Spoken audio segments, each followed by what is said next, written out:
Imagine you are standing in a locked room. On the other side of the door is a person who spent months, maybe even years, studying your weak spots. Not because they loved you, not because they cared. They did it because your feelings became fuel for them, a way to steady their shaky hidden self. Now picture this. You turn around, you walk away, and this time you lock the door from your side. No text, no angry reply, no long email, no message sent through a friend, just silence, total silence. You think the game is over, you think the board is gone, but what really happens after that door shuts is not simple and it is not soft. So stay with me, because this matters more than most people realize. We are not doing cute advice here. We are not talking about good vibes or moving on in a neat little quote for social media. We are looking at the ugly, cold, highly predictable breakdown that starts inside a narcissist the moment you go no contact. What happens on the other side of your silence is not just anger.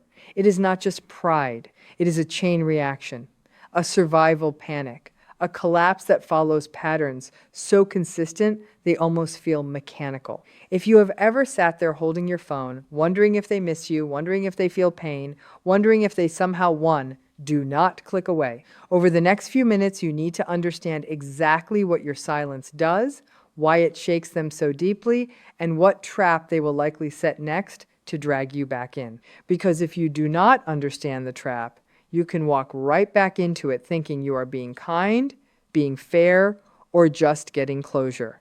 And that is exactly how they get the door open again. When you cut off a narcissist, you may think you are making a private choice to protect your peace. To them, it is not private at all. It feels like rebellion. It feels like you broke a law in their world. In their mind, they are supposed to control the story, shape the mood, direct the emotional weather, and decide when things begin and when they end. So when you go silent, you are not just leaving. You are rejecting their role as the center of your reality. Most people make a dangerous mistake here. They think no contact makes the narcissist miss them the way a healthy person misses someone they loved. They imagine regret, reflection, maybe heartbreak. But that is not usually how this works. A narcissist often does not process loss the way you do. To understand what actually happens, you have to understand that their inner world is often built on a deep fear of being small, unseen, or unimportant. That fear is always there, even when they act superior, especially then. Listen carefully, because this is where people get pulled back in. If you break no contact even once, even for one line, even to say, leave me alone, you are not closing the chapter, you are reopening the line. You are telling their nervous system that you still respond. And that single response can become a map back into your mind. To a narcissist, people are not always seen as full, separate human beings with their own rich inner lives. Too often, people become mirrors, batteries, tools, proof. Your reactions help them manage their shame, their insecurity, their hunger for control. When you laugh at their joke, they feel admired. When you cry because of their cruelty, they feel powerful. When you defend yourself, they feel important. The moment you go silent, you pull the plug from that entire system. At first, the brain of a narcissist often reacts to no contact, like a body reacting to sudden withdrawal. There is shock, there is agitation, there is immediate escalation. This is why the first phase can look loud, messy, even desperate. They may text again and again. They may call from new numbers. They may appear where you work, where you shop, where you usually go. They may create what looks like an accident. It is not always an accident. In behavior terms, when something that used to work suddenly stops working, the person does not always stop right away. They often push harder, faster, louder. That is why the early stage after no contact can look extreme. They are testing the fence, looking for a weak point, looking for any sign that the old access still exists. And here is the part many people do not expect. When those aggressive moves fail, the energy often changes. Suddenly the anger drops, the pressure softens, and out comes a very different mask, the hurt one, the sorry one, the broken one. You may get a message that sounds deeply sincere. I've been thinking a lot. I know I hurt you. I just want to say sorry. I finally understand what I did. It may read like growth. It may sound like the moment you waited for during the entire relationship. But pause right there.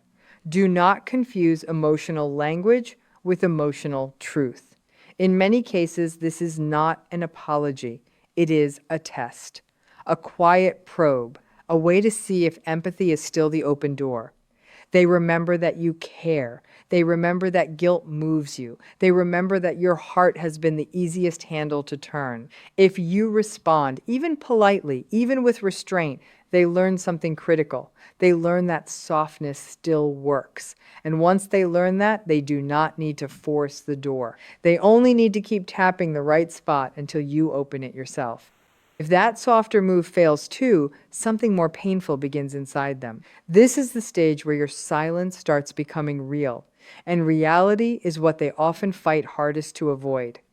The deeper fear rises now. Not just I lost access, not just I lost control, but something more humiliating to them. I no longer matter there. That is the wound. That is the terror. And when that feeling starts rising, they usually cannot sit with it for long, so they rewrite the story. Fast, they have to. This is where the public version of events often changes. Suddenly, you were the cold one, you were unstable, you were cruel, you were impossible to love. They reach out to mutual friends, relatives, coworkers, anyone willing to listen, and they begin building a new script where they are the wounded one and you are the villain. Why? Because if they cannot pull emotional supply from you directly, they will try to get it through other people. If they can make 3 people nod and say, wow, that was harsh, then their broken inner story gets patched for a moment. They can borrow outside agreement to protect themselves from shame.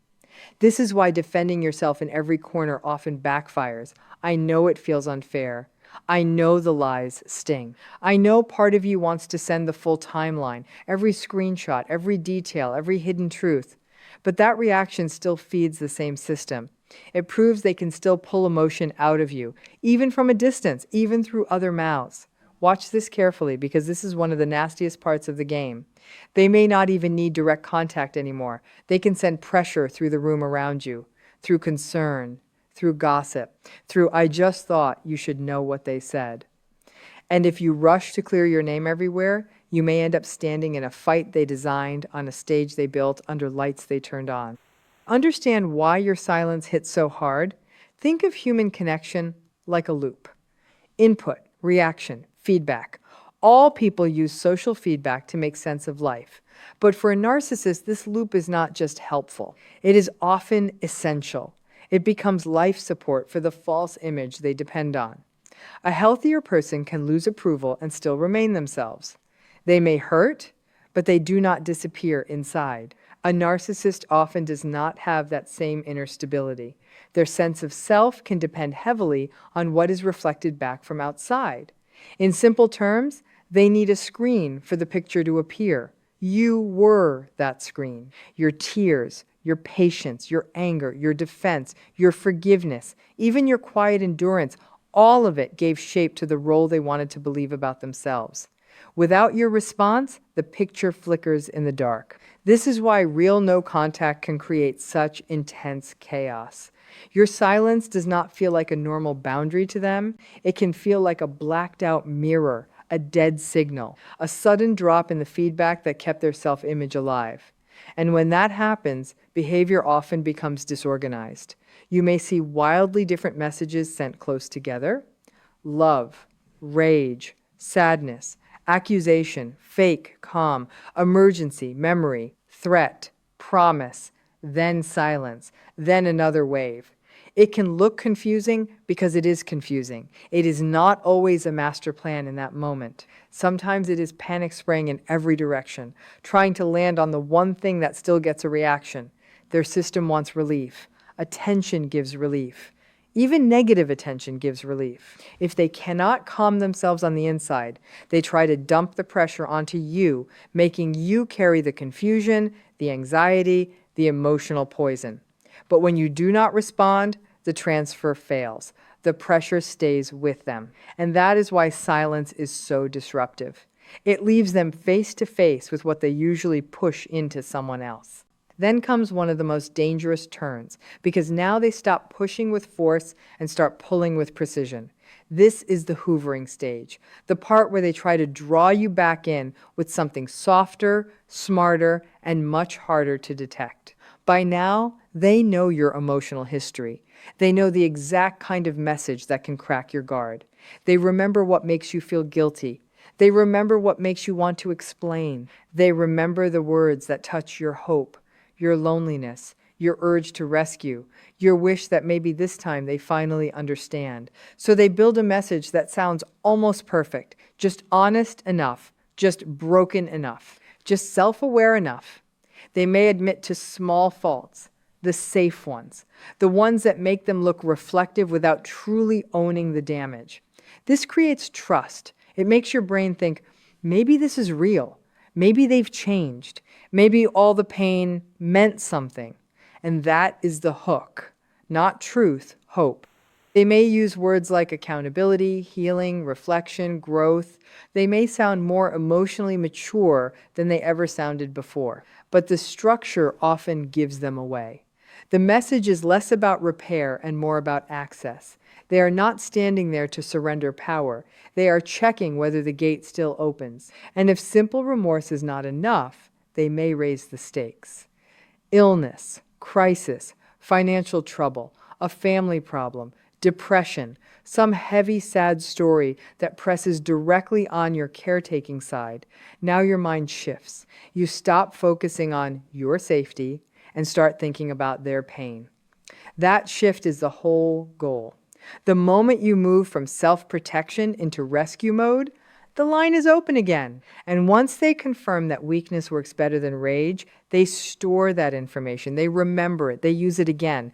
That is why so many people say they seem different at first. Yes, at first, because the act only has to last long enough to get you back into range.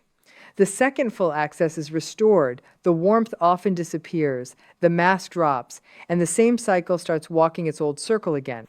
If the apology act does not work, if the guilt does not work, if the sad story does not work, the strategy usually changes again. Now they move from trying to control you directly to trying to control the environment around you. This is where the smear campaign becomes more than gossip. It becomes a system. They build a story that protects them and damages you at the same time. Often they do it through projection, taking the very things they did and placing them on your back. They may tell people you were manipulative, unstable, selfish, abusive, dishonest, cold. The reason these lies can sound believable is because they are often mixed with tiny pieces of truth pulled out of context. One real argument becomes proof you were always angry. One moment of exhaustion becomes proof you were emotionally unavailable. One boundary becomes proof you were cruel. And because they often present it with sadness instead of obvious rage, people can fall for it. I'm just worried about them. I tried so hard. I stayed quiet for so long. It sounds calm, reasonable, caring. That is why it spreads. They may also recruit people without those people fully realizing it. Friends become messengers. Family members become pressure points. Someone reaches out saying, maybe you should talk to them. Someone else says, I think they're really hurting. Another person passes along a twisted version of your silence. All of this serves one purpose: to see if distance can still control you. If you explode, defend, beg people to understand, or confront every rumor, the system gets what it wanted. Proof, energy, movement, a sign that your peace can still be interrupted on command. So here is the hard truth. Not everyone deserves a detailed defense. Not everyone is safe enough to explain yourself to. Anyone who rushes to believe a carefully polished lie without asking deeper questions may never have been stable ground for you in the first place. That hurts. I know it does. But sometimes silence is not weakness. Sometimes it is the cleanest form of power you have left. When all of that fails, when direct pressure fails and indirect pressure fails, the narcissist often enters a far uglier phase. This is where the collapse becomes more exposed. Their false image, the one that says they are still desired, still feared, still central, starts to crack under the fact that you simply are not responding. Your silence becomes a mirror. And in that mirror, they do not see admiration, fear, guilt, or longing. They see absence. They see that they are no longer directing your emotional life. For someone whose identity depends on controlling that reflection, this can feel unbearable. That is when rage may explode. Not ordinary anger, not a simple outburst, something more primal, more desperate, more reckless. They may lash out with threats, intimidation, extreme accusations, attempts to damage your work, your name, your finances, your relationships. If they cannot reach your heart through love, pity, or blame, they may try to shake your nervous system through fear. Pay attention here, because this phase can look powerful from the outside, but under it is panic. The louder they get, the more exposed the panic often is. The crueler the words, the more obvious the internal collapse may be. Their thinking becomes less clear. Their claims get more extreme. Their behavior may become irrational, dramatic, and out of proportion. That does not make it harmless. It can still be dangerous. But it does mean this. The show of power is often covering a loss of control, not a gain of it. And this is where many people break. Because fear makes you want to respond, to defend, to warn, to argue, to correct, to hit back. But every reaction can become oxygen. Every answer tells them the blast still lands, that they can still move you, that they still matter enough to change your heartbeat. So the strongest response here is often the one that feels the hardest in the moment. No emotional opening, no fuel, no visible crack, not because you feel nothing, but because you understand what your visible reaction would cost. Now let's turn the camera away from them for a second and put it where it truly belongs, on you. Because the final lesson is not really about the narcissist at all. It is about your posture, your discipline, your control over your own emotional output. In any toxic dynamic, the person who can still control themselves has the real leverage. That is why no contact cannot be treated like a pause button or a dramatic waiting game. It has to become a full refusal to keep playing by rules designed to drain you. To a manipulator, words are rarely just words. Messages are not neutral. Language becomes data. Every sentence you send gives them information about where you are emotionally, what still hurts, what still works, what tone still gets under your skin. If you text, "Please stop contacting me, I'm trying to heal," you may think you are drawing a line. But what they hear is something else. They hear, "You reached me." They hear, "Your action made me respond." They hear, "My boundary is still touchable." That is why even hostile contact resets the cycle. If you ignore 99 attempts and react to the 100th, you do not teach them to stop. You teach them that 100 attempts is the price of entry. You show them how long to keep pushing. Real silence gives nothing away. No feedback, no argument, no comfort, no map, no usable emotional material. It is a vacuum. And manipulators hate vacuums because there is nothing to grip. Their words hit the wall and fall back into their own space. Their pressure has nowhere to land except on themselves. This is why silence feels so unnatural at first. Because healthy people are used to clearing things up, explaining themselves, responding to emotion, offering closure. But closure is not always found in one final conversation. Sometimes closure is built by refusing to return to the fire that kept burning your life down. So if you are in that moment right now, if your hand is hovering over the phone, if part of you still wants to answer just once, just to say your piece, just to end it properly, hear me clearly. That urge is human, but it is also exactly the opening they count on. They do not need a long talk. They do not need your trust. They do not even need your forgiveness. They just need the line to reopen. One reply can become 10 more. One kind word can become a door. One angry message can become proof that persistence still works. That is why your silence must stop being emotional and start becoming strategic. You must train yourself to see the apologies, the rage, the fake emergencies, the rumors, the sudden tenderness, and the public victim act for what they often are: outputs of a broken system trying to survive the loss of control. Not signs of true change, not proof that you owe them another chance, just signals, predictable ones, mechanical ones. Here's the part nobody tells you enough. Your win is not that they suffer. Your win is that they no longer control the weather inside you. Your win is not getting the perfect apology. Your win is no longer needing it. Your win is not proving they were wrong to everyone watching. Your win is becoming unreachable to the pattern itself. So keep the door locked, keep the silence clean, keep your nervous system out of their hands, because the only way to beat a master manipulator is not to outplay them move for move. It is to refuse the game completely. And once you do that, really do that, something changes. Not in them first, in you. The noise starts fading. The fog starts lifting. The room gets quiet. And for the first time in a long time, that quiet is not empty. It is freedom.